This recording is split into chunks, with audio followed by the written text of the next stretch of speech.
Narinig mo ba na balak nilang gawing Paris, Venice at Naples ang lungsod ng Maynila?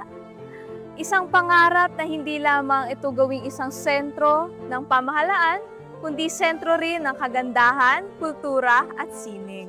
At ngayong pinagdiriwang natin ng ika-455 araw ng Maynila, balikan natin ang isang planong sumubok na magbigay ng bagong anyo sa ating pambansang kabisera.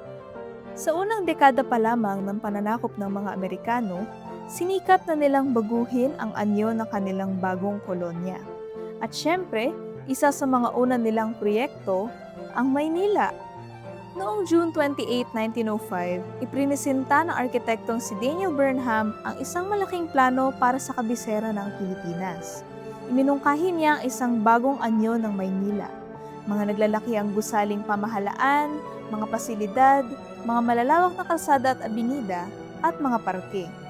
Tinawag itong Burnham Plan na naglayong itulad ang Maynila sa mga planadong lungsod sa kanluran, ngunit naaangkop sa tropical setting ng Pilipinas.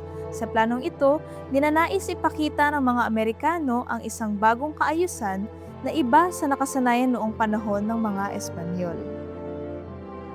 Ngunit tulad ng ilang kwento ng kasaysayan, maraming pangarap ang hindi natupad. Dahil sa pagpapalit ng mga namumuno, may mga bahagi ng plano na hindi na isakatuparan. Ang ilan naman ay nabago dahil na rin sa pag-angkop nito sa mga bagong hamon at pangangailangan. Subalit ang pinakamalaking dagok sa naunsyaming Burnham Plan ay ang pagkasirang dulot ng ikalawang digmaang pandaigdig. May ilan pa ring natitirang mga gusali mula sa Burnham Plan. Sa pagdaloy ng panahon at pagpapalit ng anyo ng lungsod, ang mga gusaling ito ay patuloy pa rin nagkukwento ng mga alaala at pangarap ng mga nananahan, dumaan at nakipagsapalaran sa Maynila. Alam mo ba, na pati na rin ang Old Legislative Building at ang mga gusali sa complex ng Pambansang Museo ng Pilipinas ay kasama rin para sa malalaking plano para sa Maynila. Isang gusaling minsang naging sentro ng pamahalaan, saksi sa mahalagang pangyayari sa ating kasaysayan, at ngayon ay nagsisilbing tahanan ng mga obrang nagkukwento ng ating kultura at pagkatao. Ngunit paano nga ba naging bahagi ng pangarap na Maynila ang gusaling ito? Anong mga kwento ang nakatago sa likod ng mga haligi at dingding nito? Abangan ang susunod na kwento ng Old Legislative Building.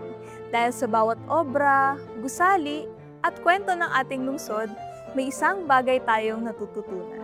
Mula sa Pambansang Museo ng Sining, ito ang Artsy, na kung saan ang sining ay hindi lamang tinitignan, ito rin ay isinasabuhay.